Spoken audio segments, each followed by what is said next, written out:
My name is Ray Collins. I'm 71 years old. I live in a small house outside Nashville, Tennessee. There's a certain type of man you learn to recognize on the road after a few years behind the wheel. Big, solid, tattoos from his wrists to his neck, biker vest covered in patches. The type of man that when he walks into a diner, people shift a little further down the bench, and the waitresses try to be extra polite. The type of man you'd think twice about approaching to ask if everything's okay, even if you can see that something clearly isn't. That night in Alabama, I broke that rule, and it was one of the best things I did in 32 years on the road. 1990. I'm 35 years old. I've been on the road 5 years, long enough to have my regular routes, my regular stops, my familiar faces among the drivers on certain highways. August. The heat in Alabama is the kind that makes the asphalt soft as clay by midday. I was hauling freight north from Birmingham, planning to stop for the night near Huntsville.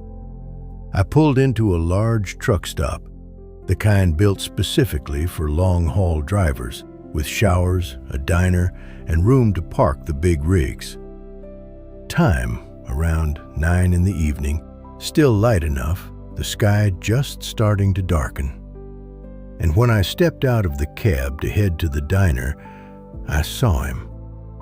A large motorcycle stood at the edge of the lot, a Harley, serious looking, all chrome, the kind of bike that costs as much as a decent car.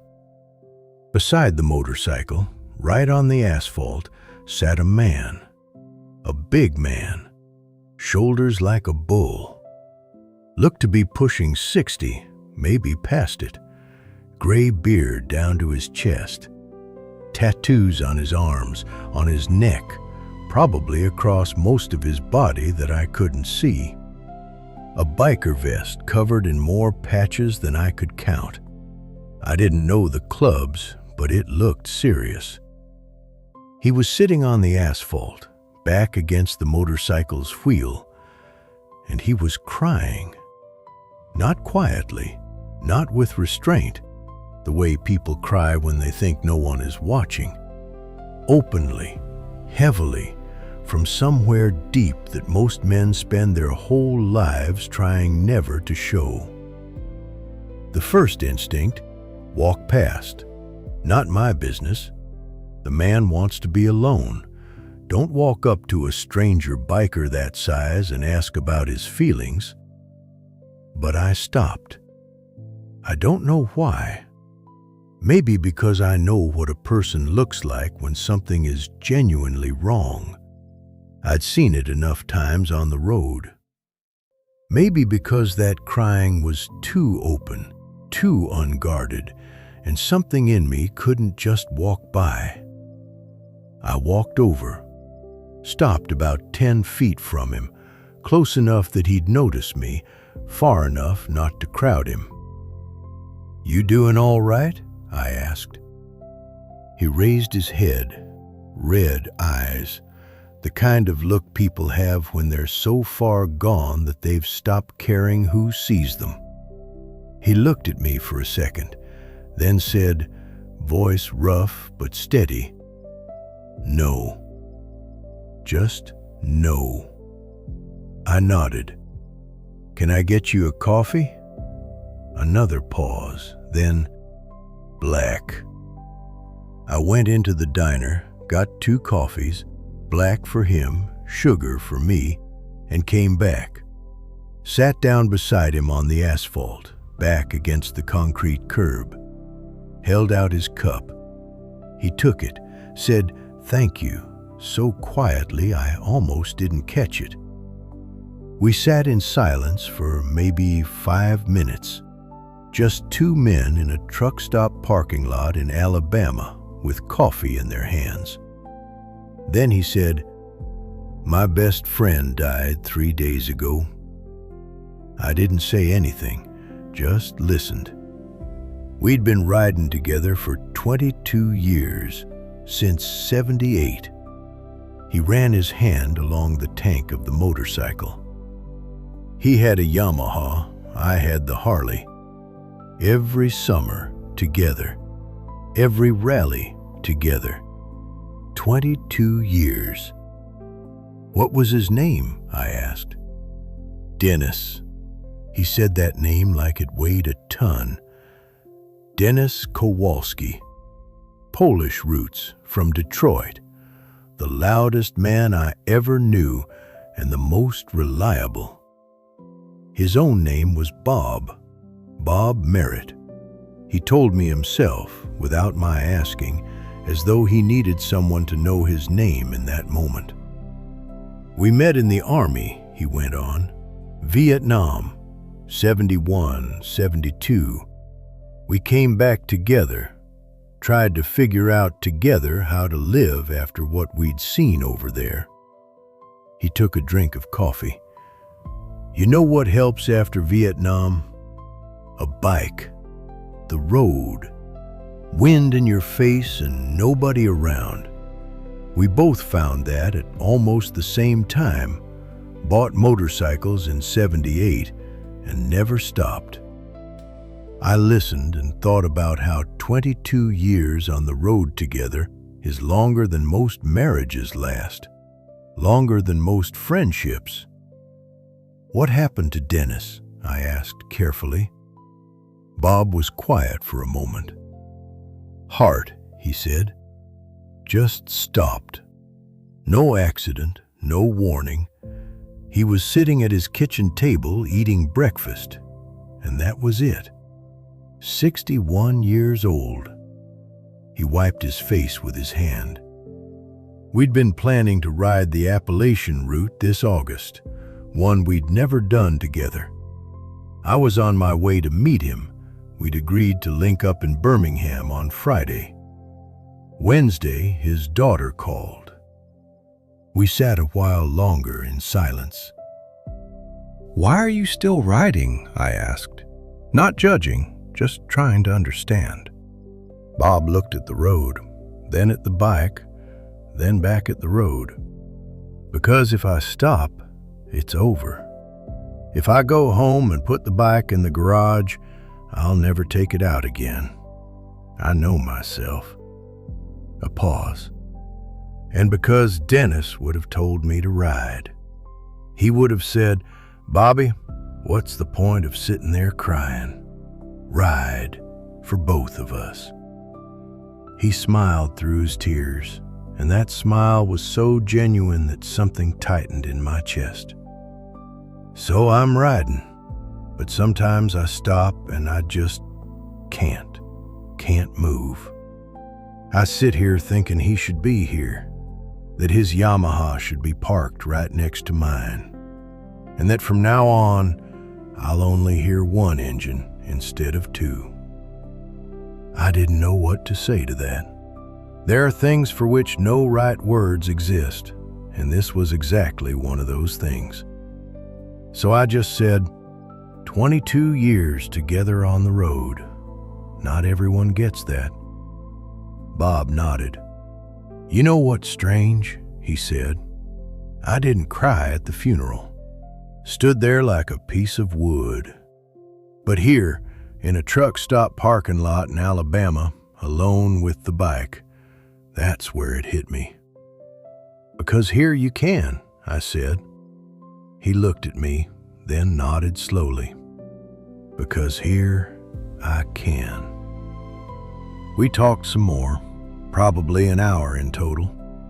Bob told me about Dennis, about their roots, about the funny things that had happened over 22 years. About a night in New Orleans when they both got lost and ended up at some festival where they were mistaken for participants and given free beer until dawn. About the time Dennis's bike broke down in the middle of Nevada and they pushed it 15 miles to the nearest town because Bob refused to leave the motorcycle on the road. He laughed telling those stories and cried at the same time. And somehow The two coexisted completely naturally. Laughter and grief over one man, over 22 years of friendship. I thought, this is what real grief looks like. Not the contained, theatrical kind they show in movies, but the real kind, where laughter and pain live side by side and you never know which one is coming next. It was fully dark by the time Bob finished his coffee and stood up. He was a little unsteady on his feet, not from drink, I would have caught that, just from exhaustion and grief. "Thank you for stopping," he said. "It was nothing," I said. He shook his head. "No, it wasn't. You're the only one who came over. A few people walked past, I saw them. You stopped."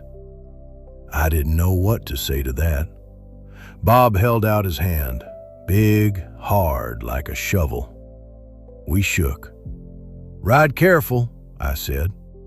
"Always," he answered, then added more quietly, "especially now, because there's no one left to come pick me up if something happens."